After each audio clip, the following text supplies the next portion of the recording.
একবার এক কৃষক তার খুবই প্রিয় যে ঘড়িটা ছিল এই ঘড়িটা একটা খড়ের গাদায় হারিয়ে ফেলে। ঘড়িটা হারানোর পরে সে একেবারে বিচলিত হয়ে অনেক চিন্তা ভাবনা করে দৌড়াদৌড়ি করে একেবারে খড়ের গাদার মধ্যে একেবারে হন্যে হয়ে খোঁজা শুরু করে যে ভাই কোথায় আছে আমার ঘড়ি, কোথায় আছে ঘড়ি, কোথায় আছে ঘড়ি। অনেক খোঁজার পর খুঁজে পেল না। তার ঠিক খড়ের গাদার পাশেই বেশ কিছু বাচ্চা কাচ্চা খেলছিল। তো তাদের সবাইকে ডেকে আনো যে বাবা একটু আমাকে সাহায্য করো, আসো। কি সাহায্য? যে আমার যে ঘড়িটা আছে ঘড়িটা একটু খুঁজে বের করো। সবাই দৌড়াদৌড়ি করে খুঁজে শুরু করলো, কেউ খুঁজে পেল না। আধা ঘন্টা 1 ঘন্টা করে অনেকজন চলে যাওয়া শুরু করলো। তখন বললো, বাকি যারা আছো তোমরা একটু ভালো করে খুঁজো, তোমরা যদি খুঁজে পাও তোমাদেরকে একটা পুরস্কার দিব। তো বাকি যারা আছে তারা আরেকটু ইন্টারেস্ট পেয়ে আবার খোঁজা শুরু করলো, তাও খুঁজে পেল না। প্রায় সন্ধ্যার মতো অবস্থা, আস্তে আস্তে অন্ধকার হয়ে এসেছে। সবাই এক এক করে যাওয়া শুরু করলো। লাস্ট 2 জন বাকি। একেবারে সন্ধ্যা হয়ে গেছে, অন্ধকার হয়ে গেছে। তো কৃষক একেবারে আশা ছেড়ে দিয়ে বললো, আচ্ছা ঠিক আছে, আমি মনে হয় না আমার আর ঘড়িটা ফেরত পাবো বা খুঁজে পাবো, তোমরা চলে যাও। সবাই চলে গেল।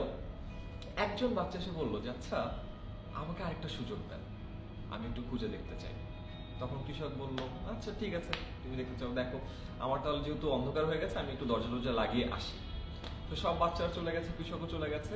বাচ্চাটা একা খোঁজা শুরু করলো এবং অদ্ভুত ব্যাপার হলো মাত্র 5 মিনিটের মধ্যে বাচ্চা ওই ঘড়িটা নিয়ে কৃষকের সামনে এসে দাঁড়া হলো যে ভাই এই যে আপনার সেই ঘড়ি। কৃষক তো অবাক, জানি তুমি কিভাবে ঘড়িটা খুঁজে পেলা? তখন সে বলল যে সবাই যখন চলে গেল আমি ওই খড়ের গাদায় যে আপনার ওই খামারে জাস্ট বসে চোখ বন্ধ করে ঘড়ির আওয়াজটা শুনছিলাম, টিক টিক টিক। যেহেতু কোনো আওয়াজ নাই, আশেপাশে কোনো মানুষ নাই, অন্ধকার, আমি খুব সহজেই ঘড়ির আওয়াজটা শুনতে পেলাম এবং যেখান থেকে আওয়াজটা আসছে ওখানে যেয়ে খোঁজা শুরু করলাম। 5 মিনিটের মধ্যে আপনার ঘড়ি পেয়ে গেছি। কৃষক অনেক অবাক হলো, অনেক খুশি হলো, সেটাকে পুরস্কারও দিল। ঠিক ওই বাচ্চা যেরকম চুপ করে চোখ বন্ধ করে ঘড়ির আওয়াজটা শুনলো না, টিক টিক টিক, মাঝে মধ্যে আমাদের এই কাজটা করা দরকার। আমাদের মাইন্ড কিন্তু অলওয়েজ অনেক স্ট্রেসে থাকে, অনেক প্রেশারে থাকে, অনেক ওভারওয়ার্ক থাকে।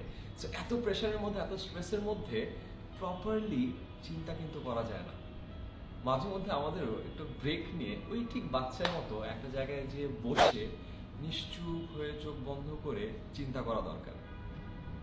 আমাদের লাইফের পারপাসটা কি?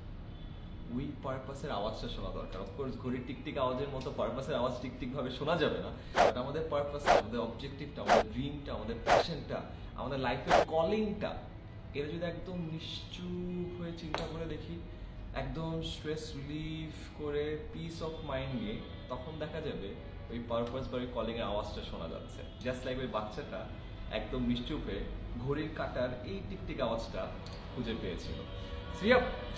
ভিডিওটা অফ করে একটু কষ্ট করে ঠান্ডা মাথায় বসে পিস অফ মাইন্ড নিয়ে চোখ বন্ধ করে চিন্তা করেন আপনার লাইফের অবজেক্টিভটা কি। তার থেকেও বড় ইম্পর্টেন্ট পার্ট, আপনি কি আপনার লাইফের অবজেক্টিভটা বা পারপাস ফুলফিল করার জন্য যে ট্র্যাকে থাকার দরকার সেই ট্র্যাকে আছেন কিনা।